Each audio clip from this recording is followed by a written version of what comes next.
Gəncədən C-130 kargo uçağımızın Türkiye'ye doğru tutduğu bir zamanda Azərbaycan və Gürcistan sınırında deyək ki, qəzaya uğrayıb. Qəzaya uğraması da təbii ki, zamanına görə çox saylı suallar doğurur.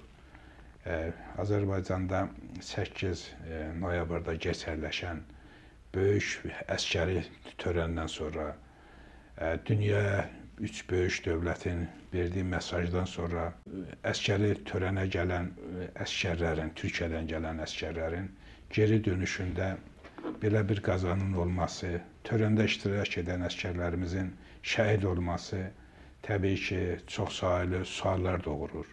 Çox saylı fikirlərin meydanda olmasına şərait yaradır. Biz də bu haqda danışmağı, fikir yürütməyi özümüzə borc bilirik. Qəzaya uğramasının ilkin əlamətləri ondan xəbər verir ki, bu uçaq partlayıb. Bu iç patlamadır, dış patlamadır. Müdaxilələr içdən olub, dışdan olub. Bunlar təbii ki, artıq araşdırma məsələsi olacaq. Və belə bir durumda texnik bir arızanın olması da təbii ki, müzakirədədir. Biz onu da inkar etmirik. Təbii ki, dövlətlərimiz bu işi yüksək səviyyədə öhdəsindən gəlib. Cinayətin baş vermə səbəblərini xalqımıza, millətimizə olduğu kimi bildirəcəklər. Hər hansı bir şübhəmiz yoxdur. Dövlətimizə güvənirik. Dövlət yetkililərimizin bu işin üzərində olduğu bir mübarizədə bir yanlışlıq olacağının gələcəkdə dövlətlərimiz üçün nə qədər yeni problemlər yaradacağını çox gözəl başa düşürlər. Çünki burada hər hansı bir yanlış davranış, nəyinsə örtbasdır edilməsi gələcəkdə yeni cinayətlərin həm də baş verməsinə nədən ola bilər. O baxımdan hər şey olduğu kimi aydınlanacaq. Bunu da dövlət haqlı tələb eləyir. Millətin tələbi də bundan ibarətdir. Bilirsiniz ki, bu uçaqda patlama olduğunu dedik, amma bu dış həmlədir, iç həmlədir. Patlama içəridə olub, dışarıdan olub, o haqda amma danışmırıq, patlamanın olduğu haqqında fikir yürüdürük. Amma deyək ki, heç patlama olmuyor. Amma zaman məsələsi təbii ki, bizdə fərqli bir fikrin yaranmasına nədən olur. Bununla yanaşı da bütün bu amilləri nəzərə alsaq, deyək ki, heç parad olmuyor. Azərbaycanla Türkiyə gedən əskəri uçaq qəzaya uğrayıb, 20 şəhidimiz var. Belə bir durumda bizə sual verilir ki, Azərbaycan və Türkiyə, bir də təbii ki, Pakistanın bir arada olduğu əskəri gücün formalaşması yöndə kimlər narahat ola bilər ki, bizə qarşı təxribat eləsinlər? Türkiyə-Azərbaycan birliyindən narahat olan qüvvələri biz həmən ortaya qoymalıyıq. Kimlər narahat ola bilər? Deyək ki, bugün dünya dövlətlərinə baxanda Avropada baş verən dəyişkənliklər, Avropanın Türk birliyinə, Azərbaycan-Türkiyə birliyinə olan münasibəti kontekstində Rusiya Azərbaycana baxışı, İranın Azərbaycana baxışı, İsrailin Azərbaycana baxışı, bir də Amerikanın Azərbaycana baxışı olduqca ciddi təhlil olunmalıdır ki, deyək ki, belə bir qəza yoxdur, amma belə bir qəza ola bilər və belə bir qəza ola bilərsə, bunu kimlər həyata keçirə bilər və necə ola bilər? İlk növbədə təbii ki, ağlımıza Rusiya gəlir ki, Rusiya Türkiyə-Azərbaycan birliyini istəmir, birliyimizə qarşı istənilən təxribat həyata keçirə bilər.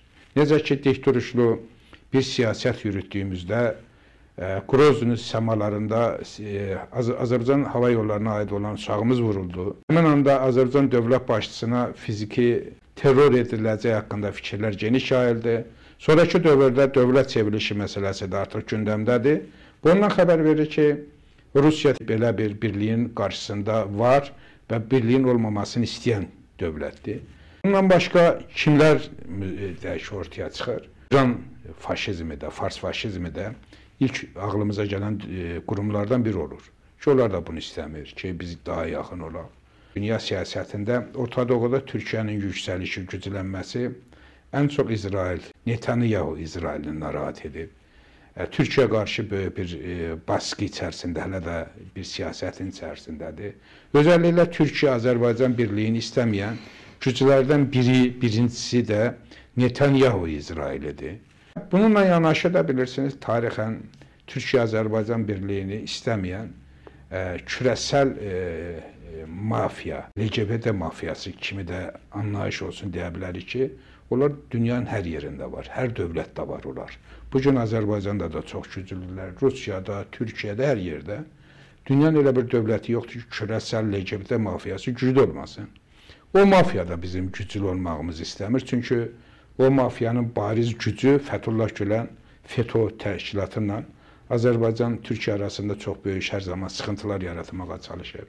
Azərbaycan Türkiyəni məhzəbçiliyə bölüb, bir millətin iki dövlətini üz-üzə qoymaq siyasətinin içərisində olub ki, onun arxasında küresel LGBT mafiyasıdır. Onların da təbii ki, Amerikada düşmənləri də bugün Orta Doğuda və Qafqazlarda bizlərlə əməkdaşlıq etməyə meyillidir. Trump Amerikası. LGBT mafiyası həm də Trump Amerikasına qarşısıdır ki, Trump Amerikası bilirsiniz Orta Doğuda Türkiyə ilə bir yerdə olmağa önəm verir. Qafqazlarda Azərbaycanın bugünkü mövqeyini çox yüksək dəyərləndirir.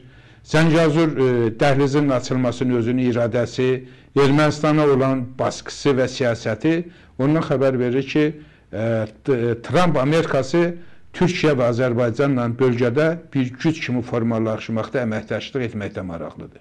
Bu baxımdan biz küresel LGBT mafiyasından danışırıq ki, o mafiyanın özəndə Trump'a qarşıdır.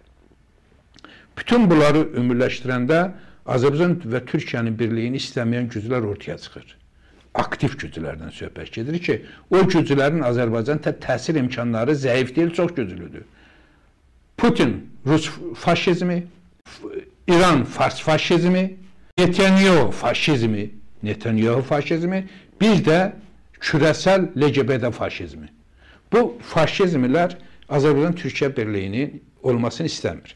İndi sual verilir, bunları hansı edə bilər? Mən hesab edirəm ki, bunların hər biri ayrı-ayrılıqda edə bilər. Hər biri. Fars faşizmi də ayrılıqda etmək eşqinə düşə bilər. Netanyahu faşizmi də bunu etmək eşqinə düşə bilər. Rus faşizmi də Putinin liderliyində və bir də LGBT uluslararası mafiya faşizmi də ayrılıqda bunu edə bilər. Eyni zamanda gəlin qəbul edək ki, Zahir bəy, bunlar həm də arxa bağçada bir yerdə olduqlarına görə belə dövləti cinayətləri bir yerdə də həyata keçirə bilərlər.